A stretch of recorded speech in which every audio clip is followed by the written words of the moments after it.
Uma realização na oficina de leitura do Colégio Bonfim. Está no ar a Rádio Bonfim. A Rádio Bonfim. Está no ar o programa Papo Reto. Apresentação, Lohana da 3001. Oi, gente. Um programa dedicado a falar de assuntos sérios do dia a dia que podem interferir na sua vida. Vamos começar agora o programa falando sobre o tema... Síria. Então, gente, esse ano eu tô aqui no lugar da Milene, segurando minhas mãos. Eu vou falar porque era sempre ela que fazia o nosso Papo Reto. Saudades, Milene. Saudades, Milene. Agora eu vou tentar meio que explicar como ela explicava, porque ela era maravilhosa. Então, gente, a gente vai falar sobre... A gente vai falar sobre o que aconteceu na Síria, que agora eu vou ler aqui a minha pautinha.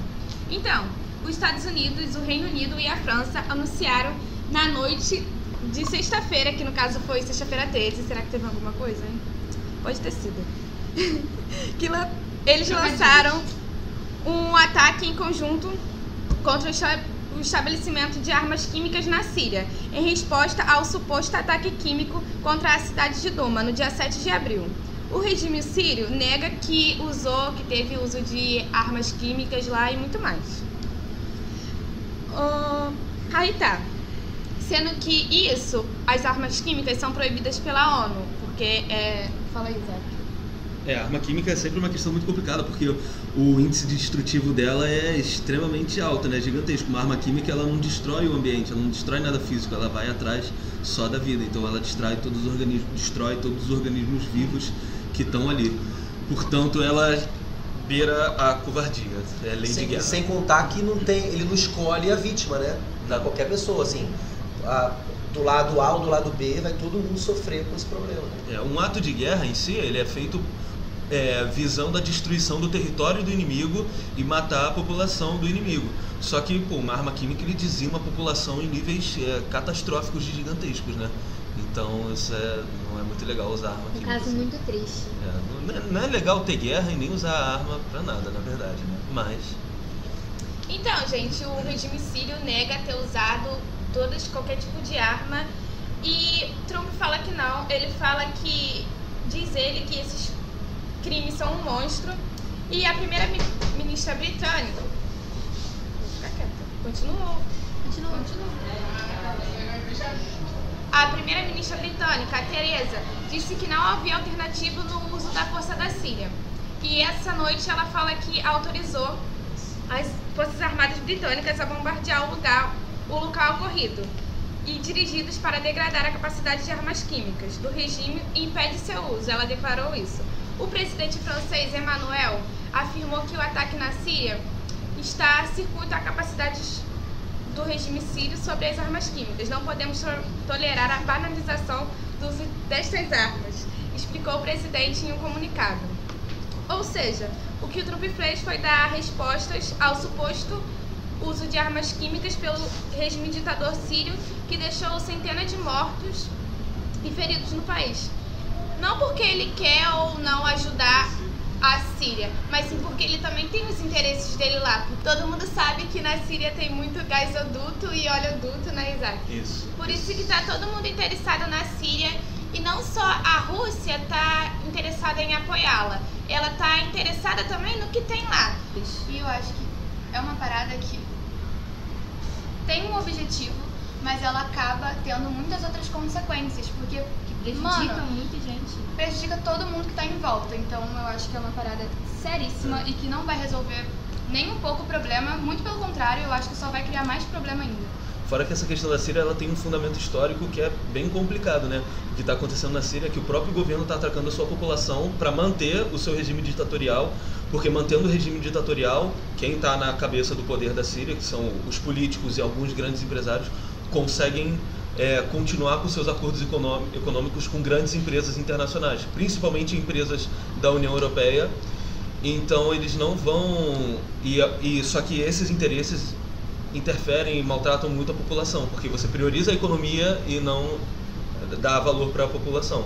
Por isso essa questão da Síria é muito delicada, porque você tem o governo atacando o próprio povo por interesses econômicos.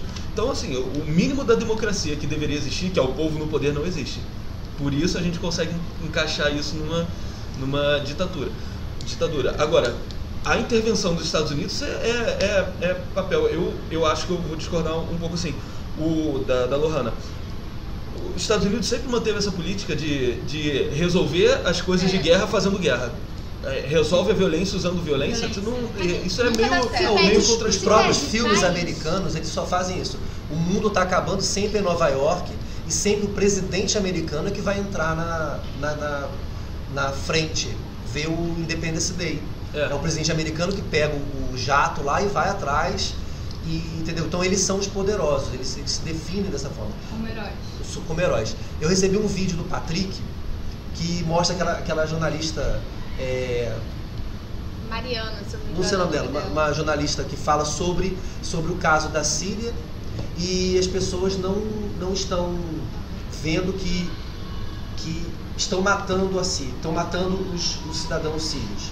E aí a questão dela é perguntando assim, todo mundo questiona, mas ninguém fala da morte. Aí mostrou vários exemplos de países fazendo N questionamentos, mas ninguém fala sobre as vidas que estão se perdendo, fala sobre a guerra em si.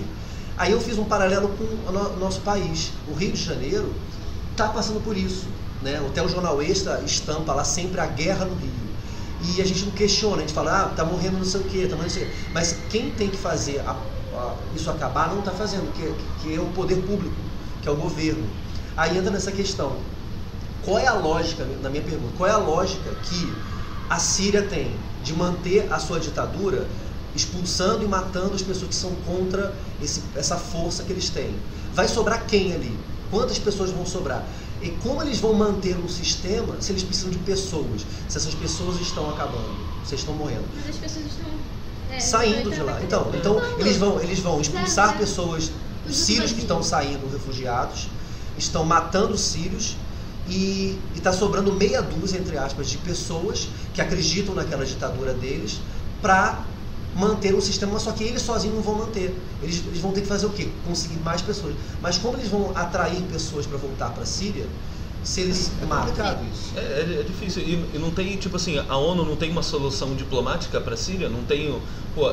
porque quando tem uma questão tão grave internacionalmente assim, a ONU tem que interferir.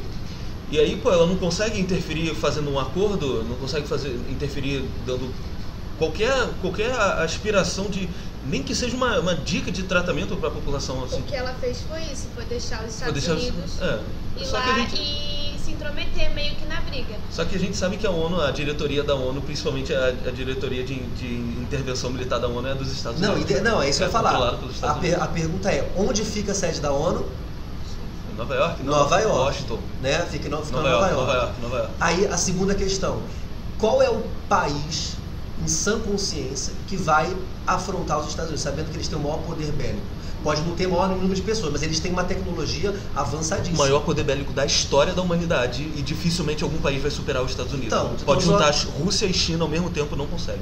Então tem que pegar um outro planeta, uma civilização ainda não conhecida que vai afrontar os Estados Unidos. Porque, então, a ONU, na verdade, ela enxuga gelo ali, ela só está fazendo uma encenação. Sim. É uma encenação, porque não tem uma função. Os Estados Unidos sempre vai estar aquele patamar acima onde os outros países não tem estrutura, não tem pra confrontar. Que isso, né? Pra confrontar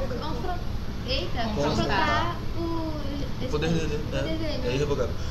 Eu tenho uma dica aí, o Ivan estava falando da galera que está morrendo, que a gente não vê a população, né? Sempre quando tem Primeira Guerra Mundial, Segunda Guerra Mundial, tráfico, nunca se fala da população, né?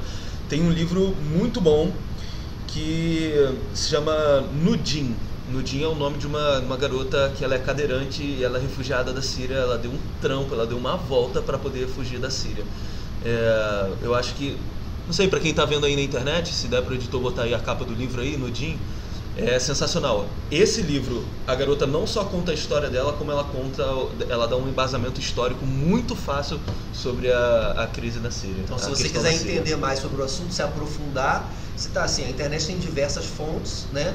Tem essa dica do livro e basta você buscar informação. E o bom é que como é um livro escrito por uma adolescente, a linguagem é muito fácil, muito fluida, não tem palavra difícil, mas é muito bom o livro. Então beleza, esse aí foi o nosso papo reto dessa semana E se você quiser pedir assim, assuntos para a gente debater aqui, você pode comentar embaixo ou falar com o pessoal da rádio para a gente poder discutir novos assuntos, né? Fazendo pra vocês. É isso aí, galera. Beijo do Gordo Ou. Beijo. Tchau, gente! Você ouviu mais uma edição da Rádio Bonfim, que é um projeto da Oficina de Leitura e uma realização do Colégio Bonfim.